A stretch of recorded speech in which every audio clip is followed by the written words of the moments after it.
VK news, राष्ट्र के नाम। जो आज संजय राउत जी पे जो कार्रवाई हुई है, मुझे लगता है ईडी ने बहुत देर कर दी। ये कार्रवाई तो मुझे लगता है कई महीनों पहले ही हो जानी चाहिए थी, पर जिस तरीके से ईडी जो इनको समन्स भेज रहे थे, इंक्वायरी के लिए लेटर्स इनके घर तक पहुंच रहे थे, उनका आंसर इन्होंने दिया नहीं। कभी कहा कि मैं पार्लियामेंट सेशन में हूँ करके मुझे आगे की तारीख दीजिए, कभी कहा मैं हॉस्पिटल से अभी डिस्चार्ज हुआ उसके बाद दीजिए, कभी कहते हैं कि हमारा गवर्नमेंट फॉर्म हो रहा है उसके बाद मुझे तारीख दीजिए। तारीख वही मांगता है और स्पष्टीकरण वो नहीं दे पाता है जिन्होंने सच में भ्रष्टाचार किया है।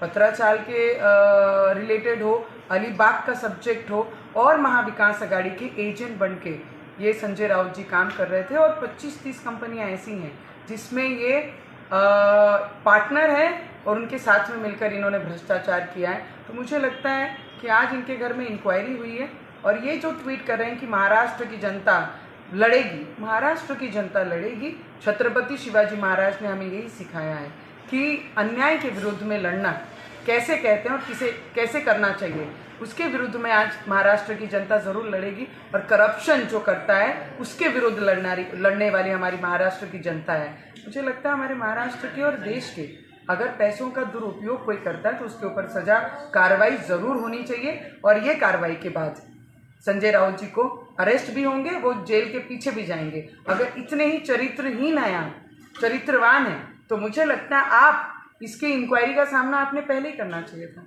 इंक्वायरी में जाकर अपनी स्पष्टीकरण देना चाहिए था महाराष्ट्र की जनता को।